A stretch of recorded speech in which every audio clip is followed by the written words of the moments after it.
Gold based ইনভেস্টমেন্টটা কি হয় আর আমাদের এটা কেন করা উচিত?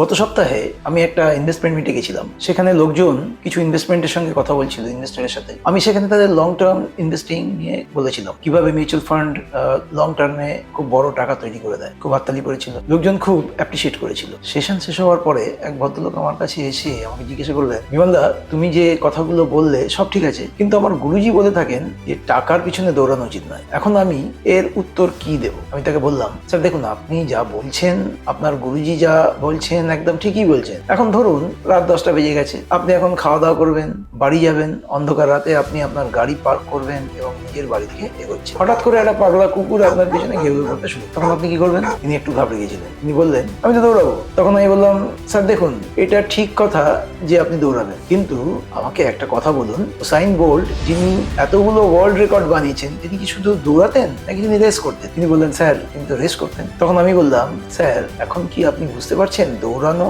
আর রেস করার মধ্যে পার্থক্যটা কি? যখন আপনি কোনো দিক নির্দেশনা ছাড়া, কোনো উদ্দেশ্য ছাড়া দৌড়ান, তখন আমরা তাকে বলি অন্ধভাবে দৌড়ানো। কিন্তু উসাইন বোল্টের মতো একজন অ্যাথলেট জানতেন যে তাকে 100 মিটার 9 সেকেন্ডের মধ্যে শেষ করতে হবে। আর তার জন্য তিনি বছরের পর বছর ধরে ট্রেনিং করেছিলেন। এটাই হলো সঠিকভাবে দৌড়ানো। সুতরাং আমার বলার উদ্দেশ্য হলো, আপনি যখন টাকা উপার্জন করেন, সঞ্চয় করেন বা বিনিয়োগ করেন, আপনার প্রত্যেকটা বিনিয়োগ কোনো না কোনো লক্ষ্যের সঙ্গে যুক্ত থাকা। যদি আপনি এলোমেলো ভাবে শুধু টাকা উপার্জন করেন আর বিনিয়োগ করেন এইভাবে যে আরো টাকা বানাতে হবে, আরো বড় টাকা বানাতে হবে, তাহলে স্যার তার কোনো শেষ নেই। সেখানে আপনার গুরুজি ঠিকই বলেন যে আপনি টাকার পিছনে দৌড়াচ্ছেন, কিন্তু আমি সবাইকে এইটুকুই বলি, স্যার নিজের একটা বিনিয়োগের লক্ষ্য স্থির করুন। আমার রিটায়ারমেন্টের জন্য টাকা চাই, আমার বাচ্চার বিয়ের জন্য টাকা চাই, আর সেই অনুযায়ী টাকা জমা। তখন তাকে বলে সত্যিকারের বিনিয়োগ, অর্থাৎ টাকার পেছনে সঠিকভাবে দৌড়ানো, অন্ধভাবে নয়। Mutual fund investments are subject to market risk. Read all scheme related documents carefully.